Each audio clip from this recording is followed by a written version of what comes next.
अस्सलाम वालेकुम जी। मैं अकरम उदास। दोस्तों तुहानू सब नूं पता कि मैं गुजरांवाले दा गुजरांवाले दे पहलवान होए ने बड़े बड़े वड्डे। तुहानू तो पता ही एक नां होया उन्हां दा पूरे हिंद सिंध दे विच, पूरे पाकिस्तान, पूरी दुनिया दे विच उन्हां दा नां हो गया।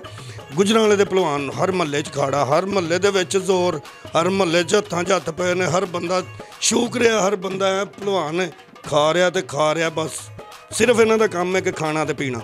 ਇਹਦੇ ਵਿੱਚ ਗੁਜਰਾਂਵਾਲੇ ਦੇ ਪਹਿਲਵਾਨਾਂ ਦੇ ਵਿੱਚ ਕਰਦਿਆਂ ਇੱਕ ਰਹਿਮਾਨੀ ਚੈਨਲ ਆਇਆ।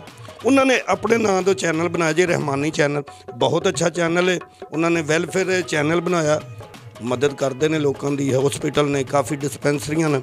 ਉਹਦੇ ਨਾਲ ਮੈਨੂੰ ਇੰਨੀ ਕੁ ਖੁਸ਼ੀ ਹੋਈ, ਤੁਸੀਂ ਵੇਖ ਰਹੇ ਹੋਵੋਗੇ ਮੈਨੂੰ ਪੱਗ 'ਚ ਜਾਂ ਹਾਰ ਪਾਇਆ। ਮੈਂ ਕੋਈ ਕੁਸ਼ਤੀ ਨਹੀਂ ਜਿੱਤਿਆ, ਨਾ ਮੈਂ ਕੋਈ ਮੈਚ ਜਿੱਤਿਆ। ਇਹ ਸਿਰਫ ਇਸ ਲਈ ਹੈ ਕਿ ਰਹਿਮਾਨੀ ਪੱਗ ਉਹਨਾਂ ਦੀ ਆਪਣੀ ਪਹਿਚਾਣ ਇੱਕ। ਇਹ ਮੈਂ ਸਿਰ 'ਤੇ ਬੰਨੀ ਹੈ, ਮੈਨੂੰ ਵੀ ਭਾਵੇਂ ਜੋ ਮਰਜ਼ੀ ਕਹਿ ਲਓ।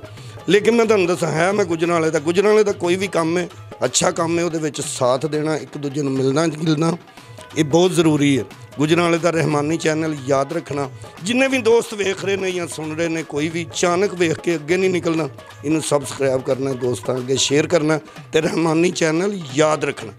अस्सलाम वालेकुम जी।